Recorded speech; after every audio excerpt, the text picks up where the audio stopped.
Hey, what's going on, guys? Welcome back to Brass Monkey X, and welcome to another prepping video. So, today in this video, I'm going to show you guys how to take your leftovers, something like this, and instead of throwing it out or wasting it or giving it to the dogs or whatever you're going to do with it, I'm going to show you how to turn it into dehydrated meals like this for long-term storage. We're going to dehydrate them, and we're going to go ahead and we're going to vacuum seal everything. These meals, I've eaten them up to 5 years old, 6 years old, I think. Last time I went camping, I had chili that was 6 years old. So, I mean, they'll last you quite a long time. I'm sure they'll go even longer than the 6 years. But you could dehydrate all kinds of stuff, guys. I use my dehydrators for everything. Like right here, we got the chicken enchiladas from January of last year. Anytime we have tacos, I end up having leftovers. I save those, dehydrate them. You can do vegetables. Like here, I got root vegetables from September 2018.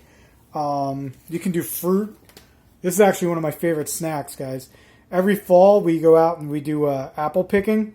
We get a ton of apples, and you can make apple chips out of them. Just dehydrate them, put a little cinnamon and sugar on there. They'll last you for a lifetime. Yeah, let's just go ahead and get right into it, guys. Oh, you know what? Before we even do that, check out this countertop. This black limbo wood countertop, custom countertop I made here. Came out so cool. Look at the grain in this wood, this black limbo wood. It was awesome. I custom made these to fit this countertop when I redid my kitchen last winter. Look at that grain. So nice. Alright, but anyway, back to the topic at hand. You're going to need a few things, guys, if you're going to be doing this. Let me put you on a tripod here. First thing you're going to need is a dehydrator, okay? Now, it doesn't matter where you get your dehydrator. Maybe you got one of them fancy ones where you can set the temperature on it. You spent a couple $100 on it. Me, I have two dehydrators. I have this Nesco. I got this like 20 years ago, and it's still kicking. I paid less than $30 for it at like Kmart. I also have a Presto dehydrator. I paid like $35 for that one at Walmart. I have the two of them. They work great. Like I said, it's not too expensive. You can get into this for like $35 for a dehydrator. In the next video, I'm going to show you guys my vacuum sealers. They can be a little more pricey because now you got to get the vacuum sealer, you got to buy all the bags and everything, and that's where the cost is going to come into effect. But it's still not that bad. It's well worth the investment if you ask me, because you can dehydrate just about anything, guys. Like I'm going to show you right here today. But the things you're going to need for this step, the dehydrating step, is the dehydrator, of course. You're going to need your leftovers here. You're going to need either wax paper or parchment paper. They both work pretty much the same. I don't know the difference. My wife claims there's a difference. I don't know. I'm not a chef. But you're going to need some... I got wax paper. I pre-cut some holes in there to fit over the trays. So, in order to cut them, going to need a pair of shears. And obviously, you're going to need a spoon to spoon your leftovers onto the trays. But let's go ahead and get started. I'll show you guys how I do this. So this dehydrator happens to have 4 trays. I think I'm only going to need to do 3. It's a real simple process. You just put your wax paper right on the tray, okay? Cut your hole out if you didn't pre-cut it. Get your leftovers out. And then you just want to go ahead, spoon your leftovers on there, and evenly distribute them across the wax paper, okay? Leftovers today, we got some white chicken chili that we had the other day. She made a whole crock pot of this stuff, and it's only the 2 of us, so. But you want to spread it out kind of thin.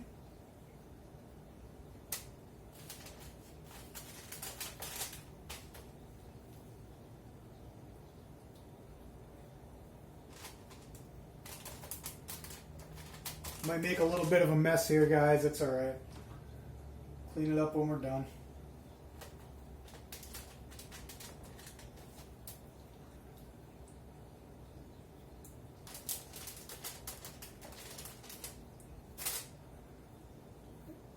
I find that when I'm doing these, one tray is a perfect serving. Okay?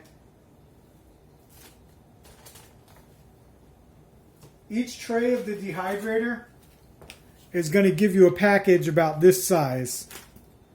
Okay?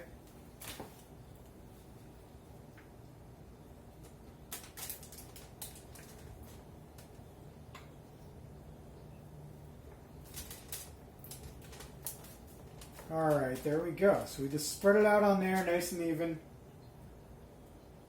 Okay, we're looking to get 3 packages today. So, let's move on to the next tray.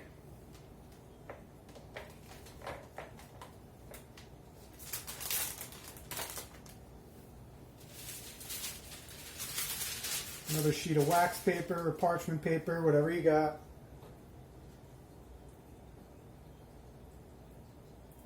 Go ahead and spread this on.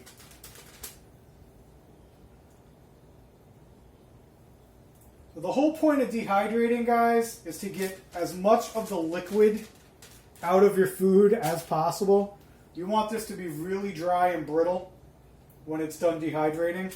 So if you have something like a white chicken chili or even a regular chili, something that's real soupy, what you're going to want to do is, when you're taking this stuff out of whatever container you're working with, right? Just hold the spoon a little sideways there. Try and drain as much of the liquid off of it as you can. Like I said, the whole point of doing this is to get all of the liquid out of the product.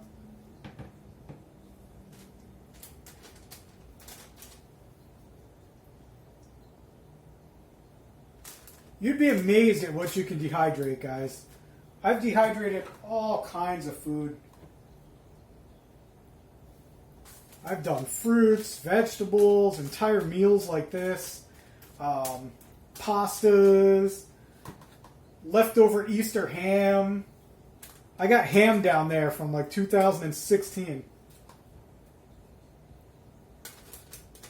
But I do this all the time. I do this with all of our leftovers. I've got a good, I think, 4 cases now. Pretty big size cases, too. They're like about half the size of a laundry basket. I got 4 of them filled up to the brim with leftovers. They're great. I take these meals camping and stuff. Maybe I'll even do a video and show you guys how to rehydrate the meals. Get them reconstituted. I'll pull out one of my really old ones and show you. Alright, that's tray number 2.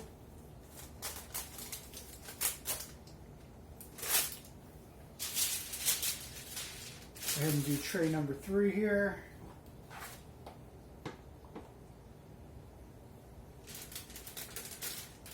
Yeah, the dehydrator is great. It's one of the best investments I ever made as a prepper. I'm like really into hot peppers and hot sauce and stuff like that. So every year when I do my garden, I grow like 8 different varieties of hot pepper. I dehydrate those. I got a whole basket downstairs full of dehydrated peppers. I got enough dehydrated peppers to last me a lifetime.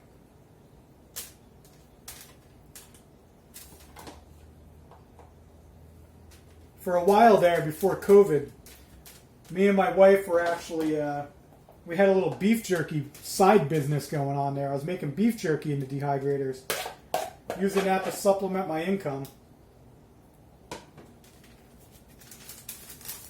Then COVID hit, of course, and ruined that. Lost all my business.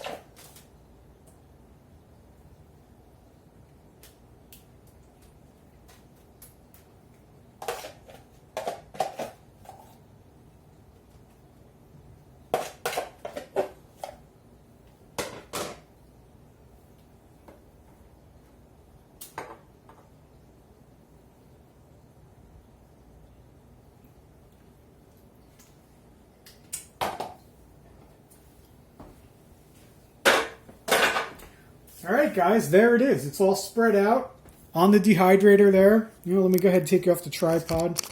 Give you a close-up here. As I said, you want to get it nice and spread out, right? Nice and even. Like I said, I got 3 trays worth here, all spread out. And then it's real simple, guys. You just take your lid, pop your lid on there, okay?